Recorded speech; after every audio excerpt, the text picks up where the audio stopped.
नमस्कार प्रिय विद्यार्थियों, आप सभी का मेरे YouTube channel Renua study point में स्वागत है। आज के इस वीडियो में वास्तविक संख्याओं का एक विशेष महत्वपूर्ण गुणधर्म है यूक्लिड विभाजन प्रमेय। तो उससे संबंधित प्रश्न को हल करेंगे, जो कि आपके गणित विषय की प्रश्नावली 2.1 का पार्ट है। तो आइए चलती हैं प्रश्नावली 2.1 वास्तविक संख्याओं में। तो प्रश्न संख्या 3, इससे पहले के दो प्रश्न पिछले वीडियो में अपने हल कर चुके हैं। प्रश्न संख्या 3 क्या है? दर्शाइए कि किसी भी धनात्मक विषम पूर्णांक संख्या को 6q+1 या 6q+3 या 6q+5 के रूप में व्यक्त कर सकते हैं, जहां q जो ये है वो क्या है, एक पूर्णांक है। तो अपने को यहाँ पे ये बताना है कि कोई भी धनात्मक विषम पूर्णांक संख्या है वो इन रूपों में हो सकती है या नहीं हो सकती।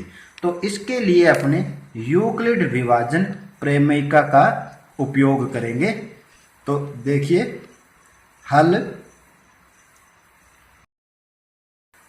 यूक्लिड विभाजन प्रमेय के अनुसार दो दिए गए धनात्मक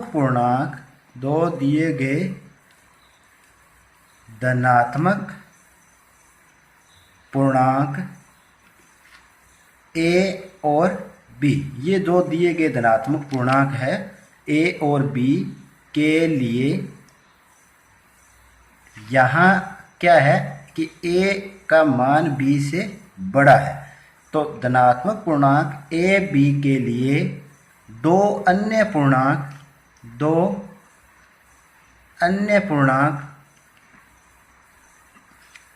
q व r इस प्रकार विद्यमान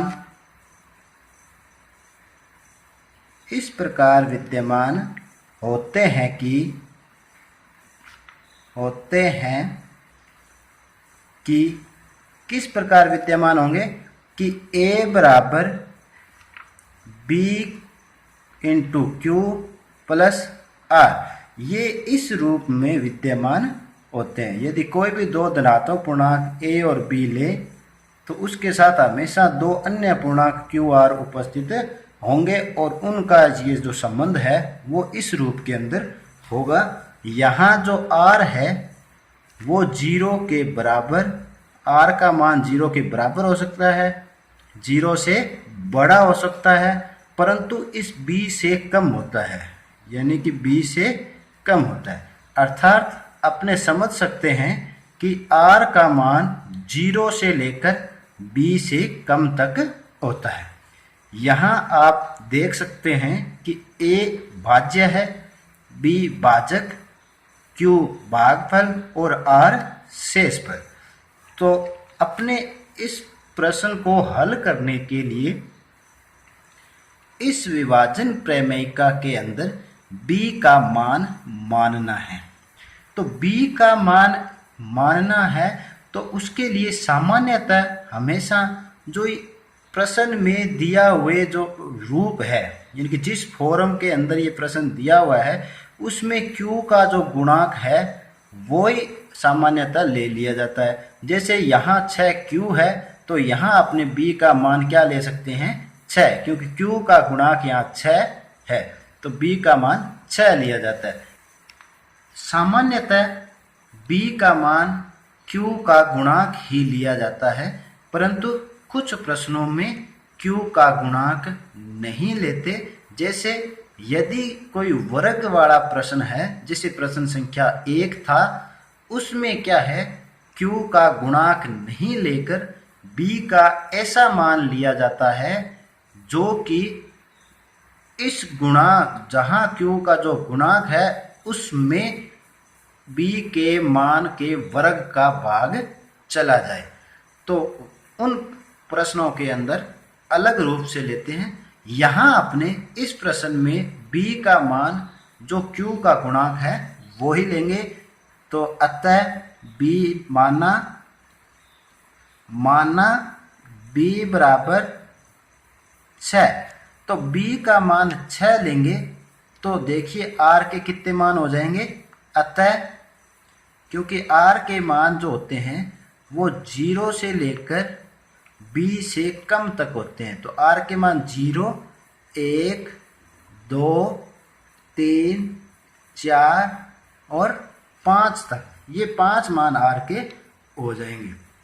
अब अपने क्या है, अपने को ये सिद्ध करना है कि जो धनात्मक विषम पूर्णांक संख्या है वो 6q+1 या 6q+3 या 6q+5 के रूप में होता है।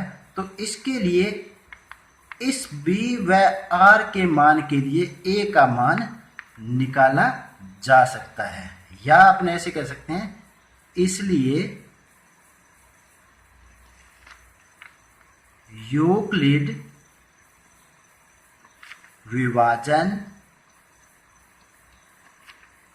प्रमेयिका के अनुसार, यूक्लिड विभाजन प्रमेयिका के अनुसार जो अपने पूर्णांक लिया था a, प्रमेयिका के अनुसार धनात्मक पूर्णांक a को निम्न रूप में लिखा जा सकता है। a को निम्न रूप में लिखा जा सकता है, लिखा जा सकता है। तो यहाँ देखिए, एक बात पहले भी बता चुके हैं कि प्रत्येक a और b के मान के लिए जो ये q और r के मान है वो फिक्स होते हैं।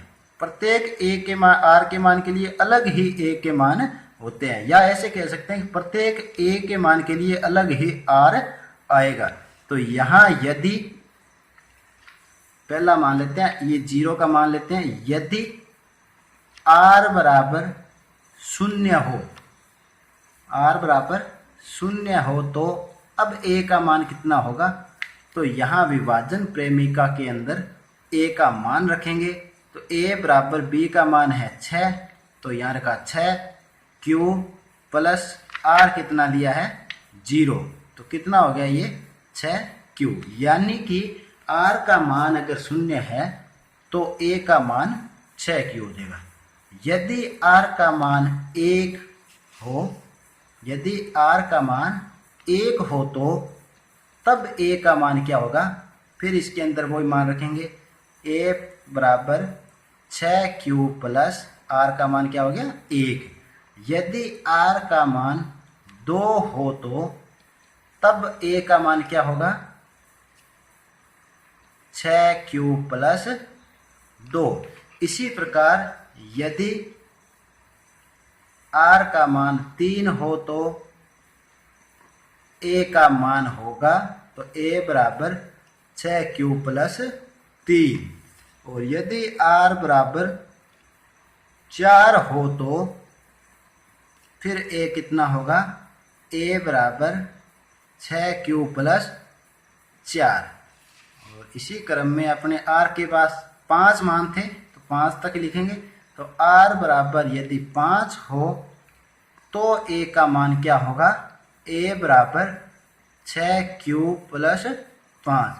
तो अपने प्रत्येक r के मान के लिए a का एक अलग ही मान आ रहा है। जैसे r अगर 0 लेते हैं तो a का मान आ गया 6q, r अगर 1 लेते हैं तो a का मान आ गया 6q प्लस 1, अगर r 2 लेते हैं तो 6q प्लस 2, 3 लेते हैं तो 6q प्लस 3, यदि r 4 लिया तो a का मान 6q प्लस 4, और यदि r 5 लिया तो a का मान 6q प्लस 5। तो यहाँ अपने देख सकते हैं कि एक विशेष r के मान के लिए एक विशेष a का मान प्राप्त होता है, अर्थात धनात्मक पूर्णांक a और b के लिए हमेशा एक यूनिक r और q के मान प्राप्त होंगे। तो यहाँ पे अब अपने देखते हैं कि इन जो पूर्णांकों के अंदर प्रथम जो पूर्णांक है 6q, ये 2 से भाज्य है। दो संख्याएं 2 से भाज्य होती है वो सम कहलाती है, यानी कि ये क्या है, सम धनात्मक पूर्णांक है। इसी तरह से यहाँ पे देखिए 6q प्लस 2, इनमें से 2 कॉमन आ सकता है, अर्थात यह भी 2 से भाज्य है। और इसी तरह 6q प्लस 4, तो ये भी 2 से, इसमें भी 2 से कॉमन आ जाएगा और 2 का भाग चला जाएगा, अर्थात ये भी सम धनात्मक पूर्णांक है। तो यहाँ पे ये 3 सम धनात्मक पूर्णांक है, 6q प्लस 2 और 6q प्लस 3, ये सम धनात्मक पूर्णांक है। अब बात करते हैं 6q प्लस 1 की। ये क्या है, जो सम हो गए उनके अलावा जितने पूर्णांक दिखाई दे रहे हैं वो क्या है, विषम धनात्मक पूर्णांक है। तो यहाँ देखिए 6q प्लस 1 विषम धनात्मक पूर्णांक है, क्योंकि 2 का भाग नहीं जाता, या अर्थात 2 कॉमन इसमें नहीं आता। 6q प्लस 3 ये भी विषम धनात्मक पूर्णांक है, और 6q प्लस 5 ये भी विषम धनात्मक पूर्णांक है। अतः अपने लिख सकते हैं, अतः स्पष्ट है कि कोई भी, यही अपने को दर्शाना था कि कोई भी विषम धनात्मक पूर्णांक, कोई भी विषम धनात्मक पूर्णांक, अब देखिए किन किन रूपों में हो सकता है। 6q प्लस 1, तो लिख देंगे 6q प्लस 1, या 6q प्लस 3, देखो 6q प्लस 3, या 6q प्लस 5 के रूप में व्यक्त किया जा सकता है, के रूप में व्यक्त किया जा सकता है। यही अपना प्रश्न था कि दर्शाइए कि किसी भी धनात्मक विषम पूर्णांक संख्या को 6q प्लस 1, 6q प्लस 3 और 6q प्लस 5 के रूप में व्यक्त किया जा सकता है। तो ये अपना क्या हो गया, प्रश्न सिद्ध हो गया। तो आप यहाँ लिख सकते हो प्रूव्ड। तो उम्मीद करता हूँ कि आप सभी को आज का ये प्रश्न अच्छी तरह समझ आया होगा। तो आज के लिए इतना ही, मिलते हैं अगले वीडियो में, तब तक के लिए धन्यवाद।